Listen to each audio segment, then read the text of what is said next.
capítulo 20, versículo 17. A Bíblia diz: não cobiçarás a casa do teu próximo, não cobiçarás a mulher do teu próximo, nem o seu servo, nem a sua serva, nem o seu boi, nem o seu jumento, e nem coisa alguma que pertença ao teu próximo. Quero convidar você a ajoelhar-se comigo, se você pode. Lembrando que isso não é obrigatório, tá? Só se você puder. Tem muita gente aí que tem dificuldades físicas mesmo para fazer isso, mas é uma prática que agora, passada a pandemia avassaladora, que a pandemia mesmo ainda não acabou, mas passada a pandemia avassaladora, nós vamos voltar a ajoelhar no chão, até porque o chão era um perigo.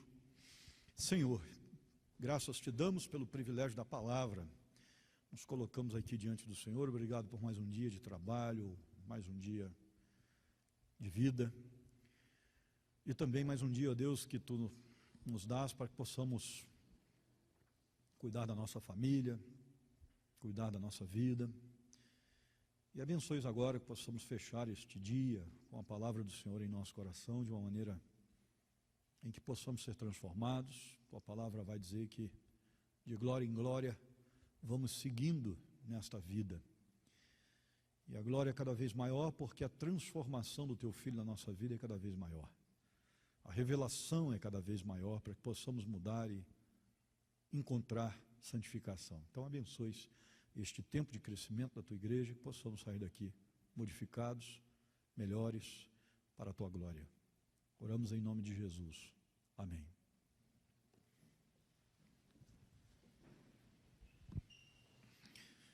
Quinta-feira que vem tem o encontro dos nossos homens, e aí eu vou pedir um apoio aí das irmãs, para mandarem os seus maridos, seus pretendentes, tá bom, para o encontro, porque o tema, a única coisa que eu defini foi o tema. Eu tomei a liberdade dessa vez, já que eu vou estar viajando aí na correria essa semana, para lá e para cá, pregando fora, eu falei, vou definir o tema, porque eu já posso ir adiantando esse negócio, e vou deixar a missão do dia, os comes e bebes, na mão da equipe. Então a gente vai ter uma reuniãozinha daqui a pouco para estabelecer isso aí, a equipe cuidar dos comes e bebes. Eu vou chegar com a palestra, mas o nome da palestra é Romantismo.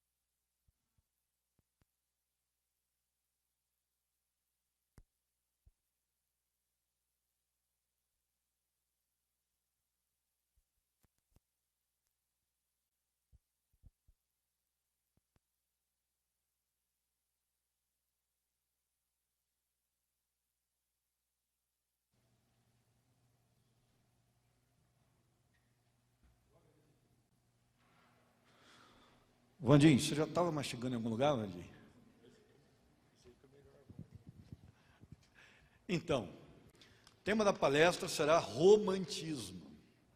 E aí a ideia é justamente essa, né? Pegar quem já é romântico e transformá-lo em mais romântico ainda, e pegar também os nossos brutos, até porque os brutos também amam, e dar uma noção. Então, quinta-feira, não é amanhã não, é na outra semana. Nós vamos trabalhar um pouquinho de romantismo baseado no livro de Cantares de Salomão. Tá certo? Então, a gente vai dar algumas dicas aos maridos sobre como eles podem ter mais criatividade no romance. Então, as esposas precisam mandar os maridos. Tá certo? Pega no pé, chega junto, é bom para você, vai ser bênção para a sua vida. Tudo bem? Bem, vamos lá, eu vou continuar com esse aqui mesmo, porque eu gostei mais do som desse, hein? Esse aqui está melhor o som, hein? Queridos, a confiança na provisão de Deus, na fiel e plena suficiência de Deus, nos protege da cobiça. Nós vimos isso durante as semanas que passaram aí. Nós estamos estudando sobre o conhecimento sobre a cobiça, conhecendo os perigos da cobiça. A cobiça é extremamente perigosa se ela não for usada corretamente. Tem um lado bom da cobiça? Claro que tem. Nós podemos cobiçar coisas boas para nós. Podemos ou não? Não é verdade? Eu estou cobiçando o ano que vem fazer faculdade de sociologia. Estou desejando isso, estou terminando pedagogia esse ano, já vou entrar em sociologia ano que vem. Então vou fazer mais um ano e meio, mais uma faculdade.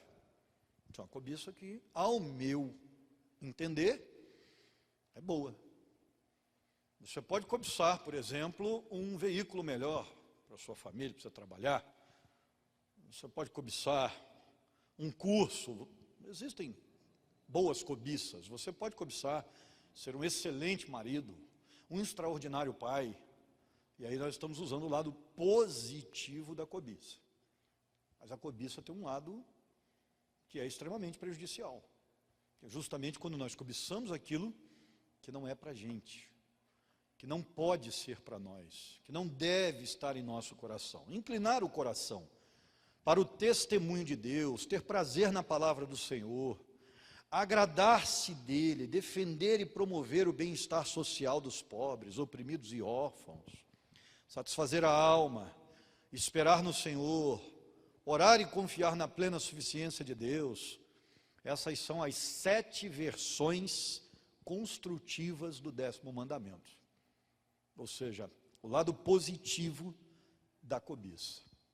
Mas o lado negativo da cobiça tem uma ligação muito forte com um elemento muito perigoso para a nossa vida espiritual, que é a carnalidade. E para a gente começar a entender esse único ponto, essa única lição que nós vamos estudar hoje, que a cobiça tem uma ligação, uma cobiça ruim, tem uma ligação íntima com a carnalidade, com a carne. E quando eu falo de carne, eu estou falando das inclinações para o pecado. Eu não estou falando de corpo físico, não.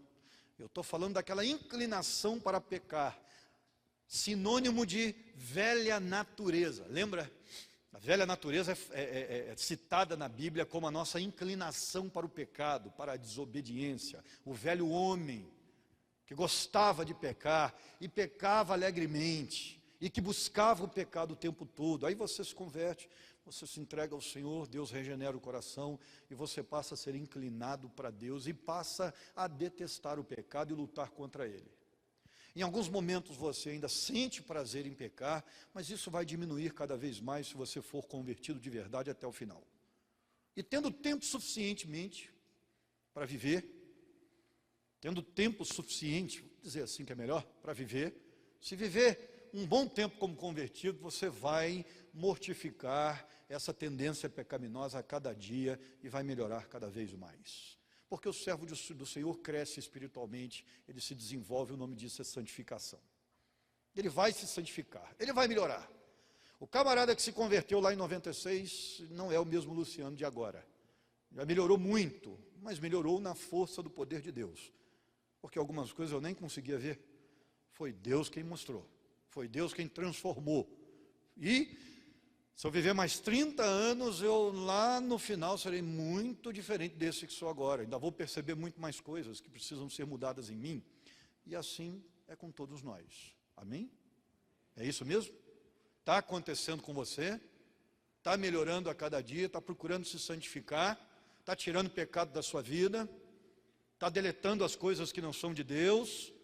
Porque esse é o processo natural, normal de servo de Deus. Normal. E aí, essa batalha, para exemplificar legal, eu gosto de uma história que um camarada, um esquimó, é interessante que a gente chama esquimó de esquimó, mas o esquimó não gosta de ser chamado de esquimó, né? Mas o outro nome é tão complicado que esquimó é mais fácil. O esquimó tinha uma dupla de cachorros, de cães, e ele costumava colocar os cães para brigar. Um costume do povo, inclusive. E aí, como era costume do povo, colocar animais para brigar, que é um péssimo hábito, e eles apostavam dinheiro naqueles cães daquele determinado homem. Então ele levava os cães para os locais adequados, e ali ele incitava a briga, só que começaram a perceber que todas as vezes que aquele camarada colocava aqueles 2 cães para brigarem, né? O esquimó sempre apostava no cachorro certo. Ele nunca perdia uma aposta. E aí alguém percebeu primeiro, tem sempre um cara, né, mais astuto, mais observador.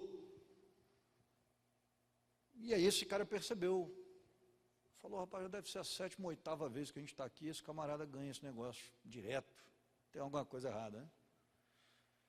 E aí ele enquadrou o dono dos cães um dia lá e disse, ó, eu estou notando o seu sistema, seu esquema, você nunca perde. E eu quero saber o que é que está acontecendo, você também vai ter que passar para mim. Qual é o segredo? E aí quando aquele homem se viu numa situação que não tinha como fugir, porque o cara tinha razão, percebeu corretamente, ele disse, é simples, o dia que eu quero que o cachorro escuro ganhe, eu deixo o claro sem comida. Um dia inteiro. E o dia que eu quero que o claro ganhe, eu deixo o escuro sem comida. Nossa vida espiritual não é muito diferente disso, não. Se você quiser que o espiritual sobreponha-se sobre a sua tendência carnal, é só você alimentar mais o espírito do que a carne. Pensar mais nas coisas de cima, vivê-las mais. E se você deseja que sua carne vença, é só esquecer as coisas espirituais. É assim que funciona. Nós estamos vivendo um tempo, e isso sempre aconteceu, né, de gente se desviando da fé, apostatando. A Bíblia diz que no final dos tempos a coisa será mais grave. Como nós ainda não estamos vivendo o final dos tempos, porque tem muita profecia para se cumprir ainda, isso não está de repente tão demasiado quanto será no final dos tempos, mas muita gente se afasta da fé. Eu estava falando nesse final de semana lá no Congresso das Mulheres, eu disse exatamente isso. Tem muita gente se afastando de Deus porque esqueceu de uma das coisas simples da vida, que é cuidar das coisas espirituais. Quando nós não cuidamos das coisas espirituais, a nossa espiritualidade começa a ruir. Eu já percebi que quando eu oro mais, eu tenho menos dificuldade contra o pecado. Isso é nítido para mim, nitidamente. Eu venço os meus pecados com mais facilidade. Eu me torno até um marido melhor quando eu oro mais. Eu percebi que quando eu estou orando mais, eu até compro mais biscoito para minha cachorrinha. Ou seja, eu me torno até um dono de cão melhor. E aí eu levanto, eu busco pão para os periquitos. Porque espiritualmente, quando você está bem, essa espiritualidade deságua nas pessoas ao seu redor. Deságua até na criação ao seu redor. Quando você está melhor espiritualmente falando, você até ajuda mais as pessoas. Você é bem mais sensível às suas necessidades, você é até mais amável com aqueles que lhe irritam. Pode perceber. Você vai se tornar uma pessoa mais paciente com seu marido, com seus pais, com a sua esposa, com seus filhos. É muito natural. Você compra até presente no Dia das Mães para sua sogra, se você estiver bem espiritualmente. Não quer dizer que se você comprar, se estiver bem espiritualmente, a probabilidade aumenta. Né? Porque ser humano é terrível. Tá, então eu comprei, eu estou bem espiritualmente. Não necessariamente. Isso não é a única evidência. Mas você passa a ter um olhar diferenciado para as coisas, para a obediência a Deus, para as coisas de Deus. Em compensação, quando você está alimentando a carne, a cobiça prejudicial, ela também se torna mais forte, porque a cobiça pecaminosa, ela é alimentada pelo desejo de pecar, pela tendência para o pecado, pela inclinação.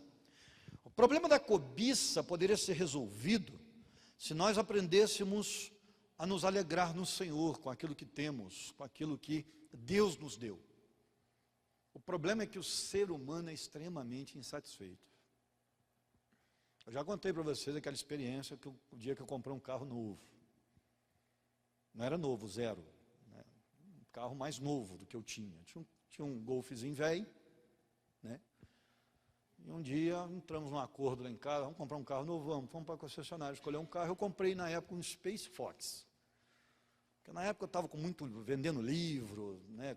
Os meus livros, ia para palestrar e levava os meus livros para vender, e os livros estavam vendendo bem, foi uma ajuda muito grande lá para nosso ministério, para a igreja lá, nos ajudamos a igreja, porque realmente os livros vendiam muito.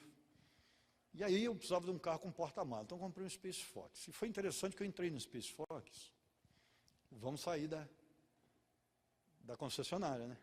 Aquele carro novo, nunca tinha visto um painel tão bonito.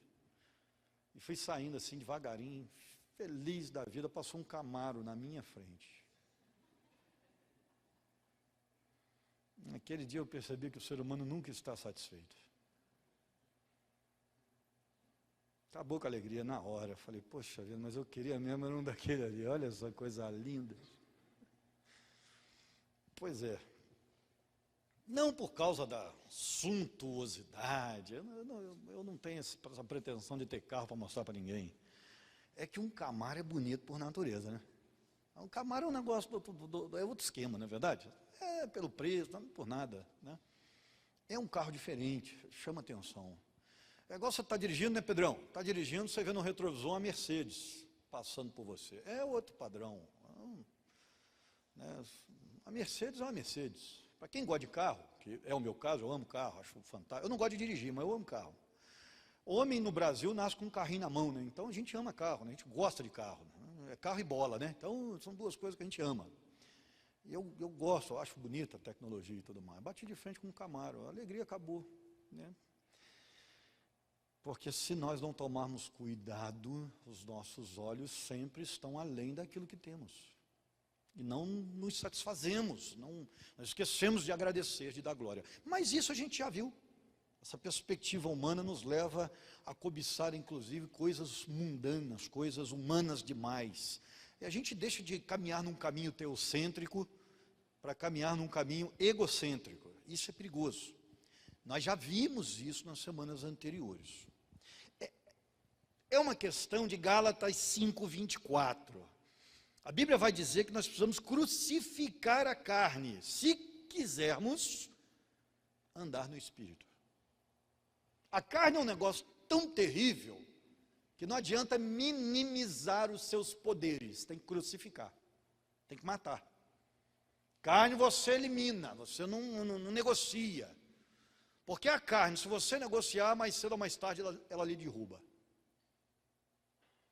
Ela leva você para longe daquilo que é o ideal. Então carne a gente mata. Se negocia com carne. E a gente percebe que por trás de toda cobiça que deflagra um pecado para depois virar um pecado mais sério, o camarada, por exemplo, que deseja uma mulher e mais tarde ele acaba convidando-a e saindo com ela e cometendo adultério, é o outro que deseja um cargo na empresa e depois ele começa a trabalhar, maquinar a maldade para que ele possa destituir quem está lá para assumir o lugar.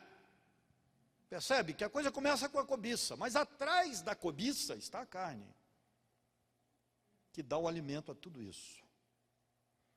Por isso que Paulo vai dizer que crucificar a carne é uma experiência diária, pois o espírito e a carne lutam um contra o outro.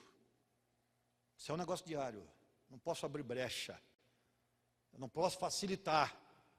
Erva daninha é um negócio que você tem que limpar todo dia. Se você vacilar, toma conta do quintal. É casa que você não limpa. Vai varrendo para debaixo do tapete, que uma hora esse negócio vai feder.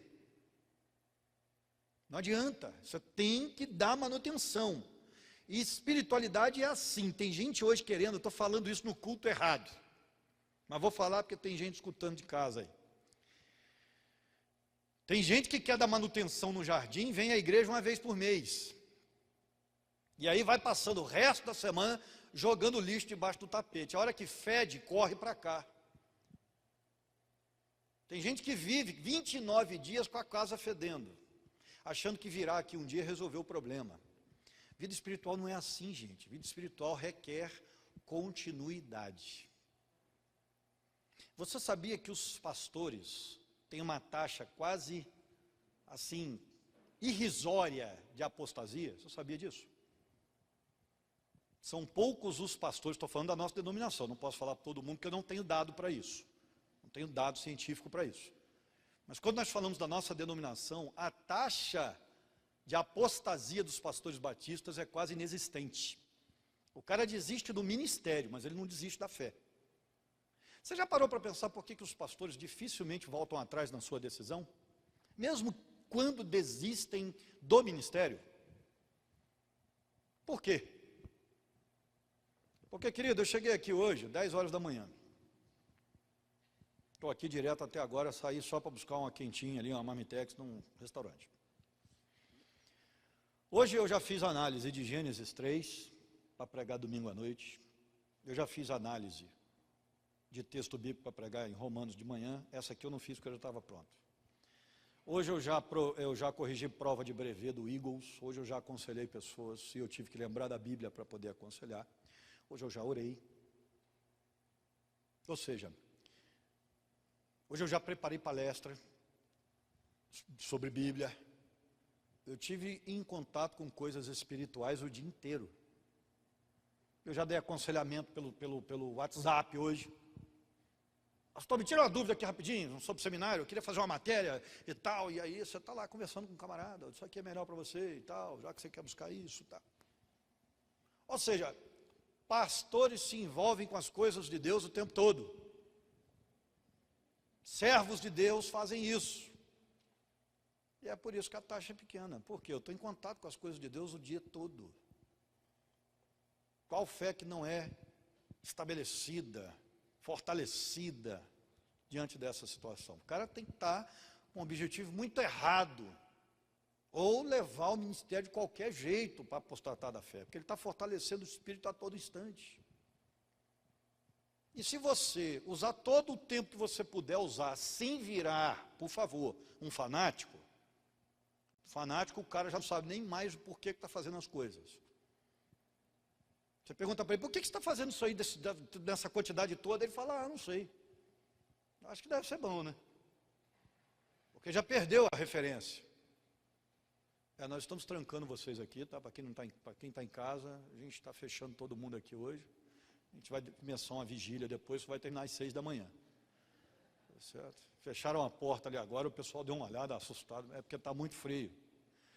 E aí o que acontece? Se a gente mantém duas portas abertas nos extremos, o vento vem de lá e tem lugar para correr, né? Aí ele fica correndo no seu ouvido aí, no seu pescoço. Eu sentei ali aquele dia que eu estava de férias, e passa um vento gelado aí por trás aí, né, Francisco?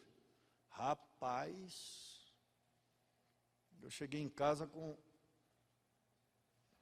o meu pescoço congelado. Então por isso que a gente ajuda o povo aqui. Bem, é muito importante que nós percebamos que não dá para dar manutenção na espiritualidade da gente fazendo isso de vez em quando. Isso requer uma constância. Requer ouvir a palavra sempre, buscar. Porque o negócio acontece, é de fé em fé que acontece. Eu tenho que estar sempre alimentando. E eu só me torno forte se eu tiver músculos espirituais para aguentar os embates que eu enfrento durante a vida. Durante a semana, durante o mês. São grandes os desafios que nós enfrentamos aí fora. E não é desafio só de problema na vida, de luto, de parente doente, não. A gente enfrenta a tentação também o tempo todo. Tem sempre alguém querendo irritar alguém. Alguém um dia me perguntou no gabinete, pastor, por que tem sempre alguém querendo me irritar lá no trabalho? Eu falei, filho, não é você não, é todo mundo. Porque chato tem em todo lugar. Não é só você não. É que aqui na igreja o negócio é mais difícil. Mais difícil, a gente tem como selecionar, né? A gente tira o chato, põe ele num canto, a gente faz uns negócios assim. Então, a gente bota ele para trabalhar sozinho, fica mais fácil. Mas junta todo mundo aí, vamos pegar todas as pessoas da igreja, trabalhar junto o dia inteiro aqui, fecha aí as portas, entra 8, sai às 5. Meu Deus, vai ser insuportável. Eu vou trabalhar numa sala lá no terceiro andar. E vou botar um portão com cadeado lá em cima. Porque, você já pensou num negócio desse? Porque gente chata tem em todo lugar. Vai ter no céu também, tá?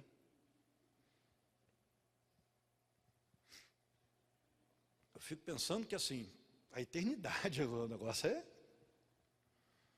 O chatinho vai estar melhorado lá. E a gente também vai ter condições melhores para aturar o chato, mas provavelmente vai ter também. O cara não vai ter pecado e a gente não vai pecar. Vai melhorar muito, mas que vai ter, vai. Eu não sei não, cara, eu tenho minhas dúvidas se lá no céu alguém não vai virar baixinho assim na hora que tiver um ensaio do coro. Vai, Corinthians. Eu tenho dúvida, sinceramente. Vai, Corinthians. Já pensou isso no céu, cara? Sai daqui, cara, larga de ser chato, né? Então,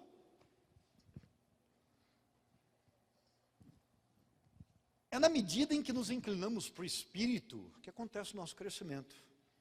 E quando acontece o crescimento, nós passamos a anular a cobiça equivocada, aquela cobiça maldosa, aquela cobiça que prejudica, aquela cobiça que não deve ter lugar em nosso coração. É à medida em que nos inclinamos. Porque Paulo vai dizer assim, ó, revestir-vos do Senhor, aliás não tem um R, é revestir-vos do Senhor, Jesus Cristo, e nada disponhais para a carne, no tocante a concupiscências. Você sabe o que é concupiscência? A inclinação, o desejo para o pecado. Se você vem frequentando as minhas pregações, você lembra de um exemplo que eu dei aqui, que para mim é o melhor exemplo do carro que amassa o chassi, vai viver a vida inteira que você vai dirigir esse carro, que é seu corpo, e ele puxando para o lado do guarda-rei, querendo bater. Você vai ter que ter a vida inteira de força para manter esse carro no caminho certo. É a sua carne. Já dirigiu um carro que puxa para a direita? E toda hora você tem que fazer força, porque se você soltar o volante ele bate. É o seu corpo, é a sua carne. Não é o corpo físico simplesmente não, é a sua tendência pecaminosa, é muito mais do que isso. Então, o chassi está amassado, o carro está torto, e vai puxar para o canto. Essa é a concupiscência. E aí você vai se envolvendo, e de repente você abre o olho e fala assim, meu Deus, por que eu estou fazendo isso? O que eu estou fazendo? O que eu estou fazendo aqui? Por que eu estou nesse lugar? De vez em quando eu encontro algumas pessoas assim, pastor, acordei o dia que eu estava numa balada lá e falei assim, o que eu estou fazendo aqui? Eu estou bateando, falei, é engraçado, eu gosto. O que eu estou fazendo aqui? Acho legal pra caramba, acho legal. Eu tento forçar, mas não fica idêntico, não fica original, né? E aí, pastor, eu acordei para a vida, assim, eu tenho escutado umas coisas assim, sabe? Que vida que eu estou levando, fui criado na igreja.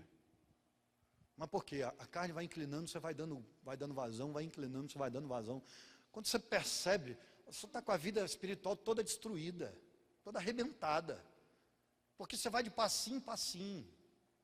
Não é um negócio que acontece de uma vez. Concupiscência da carne. Se você der vazão, a coisa toma conta. É muito importante que você se satisfaça com as coisas de Deus. De vez em quando eu recebo uns convites assim, e eu também já falei isso para vocês. Pastor Luciano, venha aqui dar o testemunho do Senhor no nosso congresso. Eu vou, já fui muitas, centenas de vezes. Sem problema. Já que isso é impactante para alguns, eu já tive em igreja, que a igreja fez um trabalho no domingo, no sábado, na sexta, anteriores, ao culto de domingo à noite, na comunidade, convidando todos os traficantes, todos os usuários, para estarem no culto. E quando eu cheguei lá, o pastor virou para mim e falou assim, está vendo o pessoal do fundo? Eu falei, estou vendo, é o pessoal do tráfico de drogas que está aí. Então tem igrejas que fazem esse movimento e me chamam para dar o testemunho. É impactante para quem está vivendo lá na droga, é impactante, sei que é. Mas para mim não é o maior testemunho, eu sempre digo isso. Para mim o maior testemunho é o testemunho do Gabriel. Gabriel nunca precisou provar o mundo para se satisfazer no Senhor. Gabriel se satisfaz com as coisas de Deus. Esse para mim é o maior testemunho que existe. Nunca precisou provar nada lá fora. Eu admiro isso. Nunca deu vazão consideravelmente, porque vazão todos nós damos, mas para as coisas da carne, a ponto de se desviar, nunca. Por quê? Porque eu estou satisfeito com o que eu tenho aqui, né, Gabriel? Não é isso? Eu me alegro aqui, isso aqui é meu lugar, é minha casa, é minha vida. Eu me satisfaço, né, Gabi? Não é isso? Gabi é outro exemplo. As coisas que tem aqui, é isso que eu quero viver. Isso é lindo. Todo adolescente tem sua fase rebelde, provavelmente o Gabriel deve ter tido algum momento, Gabi também, mas passa aquela fase da rebeldia dos 13, 14, que se pensa em alguma coisinha, 15, talvez antes, um pouquinho depois, mas acorda de novo, né, Fabi? É uma coisa natural, mas o perigo é quando a gente começa a olhar para fora, como se lá fora fosse melhor do que aqui dentro. E a gente sabe que não é. Quem já viveu lá fora e está aqui dentro, sabe que não é. Sabe que não dá. Esse foi o ponto de desequilíbrio entre Hitler e a igreja. Lá na Alemanha nazista, quando ela surgiu. Foi o ponto de desequilíbrio. Você já parou para pensar sobre por que a igreja está voltando aqui, a PIB de Taubaté, a crescer de uma forma interessante? Já parou para pensar? Por que a nossa igreja está crescendo assim? Sabe por quê? Porque nós estamos diante de uma geração que está assumindo aos poucos o controle da igreja, que não cobiça nada, que se satisfaz na alma com muita tranquilidade. Esse era o problema de Hitler com a igreja. Ele achava a igreja complacente demais para conquistar o mundo. Esse povo está satisfeito, esse povo não deseja nada, esse povo, tudo para esse povo está bom. Nós temos que acabar com esse povo, se a gente quiser alcançar o mundo. O arianismo nunca vai vencer se a igreja estiver no poder. Ele pensava assim. Por quê? Porque a visão de Hitler era conquistar o mundo com a sua ideologia e com a raça pura. A igreja para ele era um entrave. Por quê? Porque esse povo é satisfeito. Esse povo não quer conquistar mais nada na vida, já tem tudo na cabeça deles. E nós estamos chegando a uma geração, quero fazer sociologia ano que vem por causa disso. Nós estamos recebendo uma geração do Gabriel para trás. Do Gabriel para trás. Quantos anos você tem, Gabriel? 26. É isso aí, 25, 26 anos. Para trás, os mais novos que o Gabriel. Essa geração do Carvalho aí que está chegando. Essa turma mais novinha ali, ó, da Macedo ali. Que agora eu chamo todo mundo pelo nome de Guerra do Eagles, né? Essa turma mais nova que está vindo. Essa turma está igual os hippies da década de 70. A filosofia é muito parecida. Ó, gente, estamos bem, não precisamos de nada para viver. Fazer uma faculdade, puder ganhar um dinheirinho aí só para sustentar minha família e não faltar nada, está ótimo. Eu quero é ter paz e aproveitar a vida. E os pais estão desesperados. O que eu recebo de pai no meu gabinete, pastor, você tem que conversar com meu filho. Mas por quê? O pastor quer largar a faculdade para viver de música. Pirou, ficou maluco. Falou que se ganhar 2.000 por mês ele está feliz. Pastor, estou gastando 8 de faculdade, o moleque quer ganhar 2. Conversa com meu filho. Eu? Não. Não, sabe por quê? Ele tem que fazer o que quiser fazer, ué. Se ele é feliz assim. Porque antigamente os pais da gente, o que eles faziam com a gente? Ele saía da empresa, já colocava a gente no lugar. Pai, mas eu não quero, o problema é seu. Estou aposentando, você vai entrar no meu lugar. E acabou, tem muita gente que virou polícia assim. Né? O pessoal entrava nas empresas aí, tudo assim. Militar, o major já colocava o filho para seguir carreira e aí acabou. Vai ter uma vida boa. E o moleque topava, por quê? Porque isso aí vai ser legal, vou ganhar bem. Essa geração que está vindo aí, querido, pode esquecer. Essa geração quer o seguinte, vou fazer o que me dá prazer. E outra coisa, se eu puder trabalhar em casa, para ficar ao lado do meu videogame, melhor ainda. Que aí eu estou trabalhando aqui, jogando aqui, trabalhando aqui, jogando. Pastor, meu sonho. Tá. Entende? Quero ganhar muito, não. Eu quero entender melhor essa juventude aí, está chegando. Por isso que eu quero fazer sociologia. Eu quero ter uma leitura mais adequada. O conhecimento antropológico mesmo, não estou falando de leitura cosmovisão, um sentido cristão. Para a gente caminhar para o final, respondendo a pergunta por que a igreja está crescendo, porque as pessoas estão redescobrindo que não há necessidade de muita coisa para ser feliz. Elas estão percebendo que você não precisa de muito, de conquistar o mundo, de ganhar dinheiro aos montes para ser feliz. Hoje há informação, nós temos informação. E com a chegada da informação, muitos mitos caíram.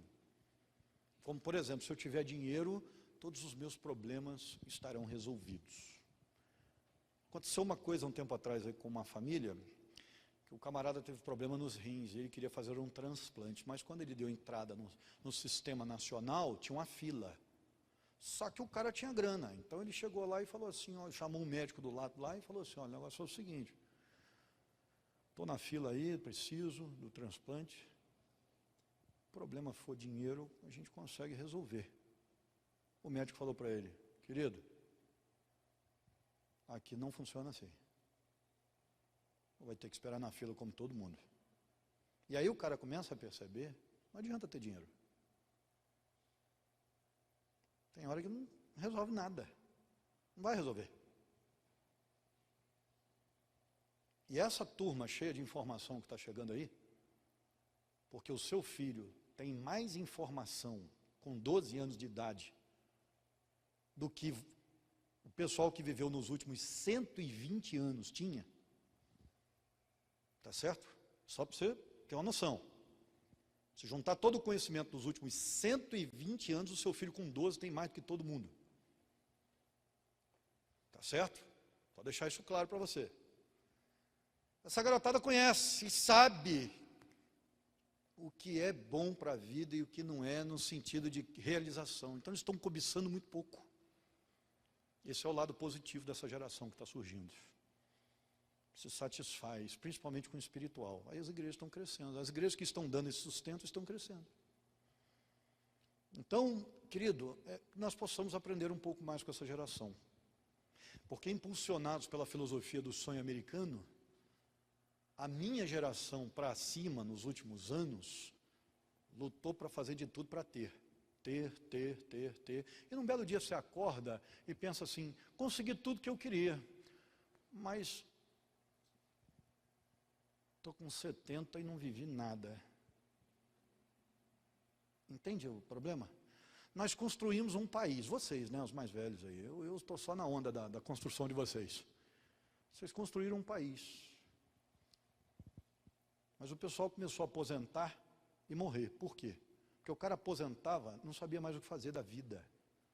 Porque não se acostumava a aproveitar um pouquinho da vida, só se acostumou a trabalhar.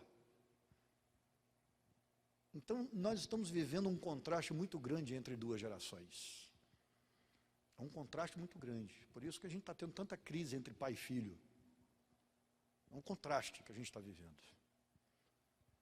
Se nós conseguirmos pegar essa coisa boa dessa geração e trabalhar no nosso coração, poxa, me satisfazer com pouca coisa.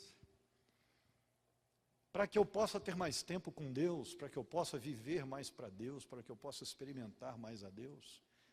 Nada que me tire a alegria de estar na casa de Deus, que é o grande perigo dessa nossa atualidade. Se eu puder estar mais perto de Deus, que isso me satisfaça e eu consiga conviver com o restante. Amém, meu irmão? Dessa forma a gente freia a carne. Estou dizendo que tudo que a garotada está fazendo está certo, não, tá? A geração também tem seus dilemas. Vai ser a geração mais emocionalmente frágil dos últimos séculos. Nunca se tratou tantas doenças emocionais. Então, nós temos um lado negativo, claro, um lado complicado da situação. É uma geração frágil, até porque os pais dão tudo. E aí, quando falta, o cara não sabe lidar com a falta. Então, é um negócio difícil. Agora,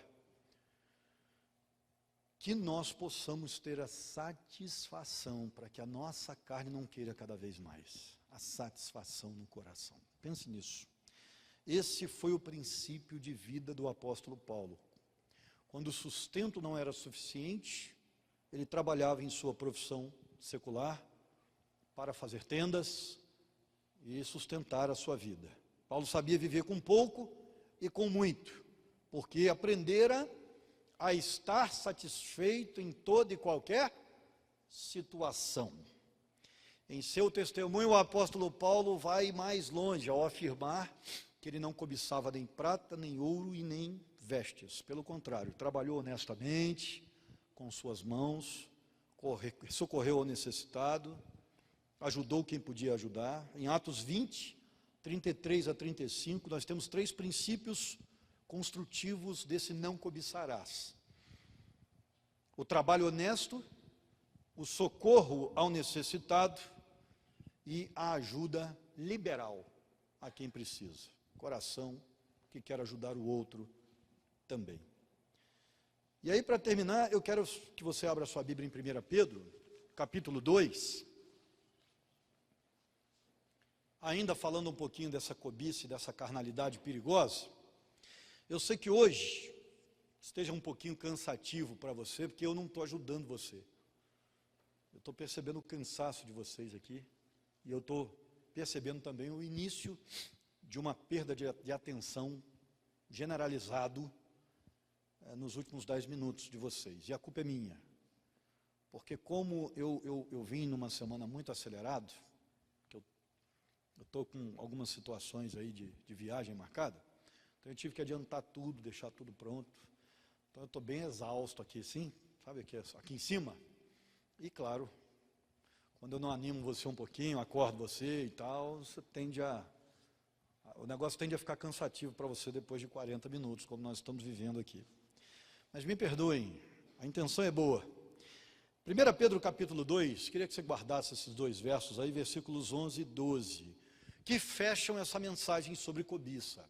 A Bíblia diz: amados, exorto-vos como peregrinos e forasteiros que sois, a vos absterdes das paixões carnais que fazem guerra contra a alma, mantendo exemplar o vosso procedimento no meio dos gentios, para que, naquilo que falam contra vós outros como de malfeitores, observando-vos em vossas boas obras, glorifiquem a Deus no dia da visitação.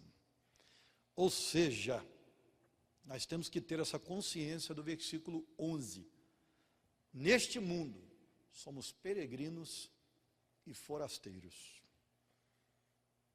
Não se apeguem demais a Ele, nem queiram demais as coisas dEle, porque nem daqui nós somos. A nossa cidadania é celestial. Amém, meu irmão? Cuidado com o que você deseja. Vamos orar? Obrigado, Senhor, pela Tua palavra. Obrigado por tudo que aprendemos aqui nesta noite, e que possamos crescer com esta visão de que nós não somos daqui. Não permitas, ó Deus, que as coisas deste mundo façam a nossa cabeça. Que nós não nos envolvamos com as coisas que não são para nós, com a desonestidade, com o lucro indevido, com o sexo oposto de maneira adúltera. Que em nome de Jesus nós possamos manter a nossa vida longe da cobiça, e que o nosso desejo seja para o Senhor, para aquilo que Tu queres para nós. Estabeleças, ó Deus, uma igreja firme nisso. Esse é o nosso desejo. Oramos em nome de Jesus. Amém.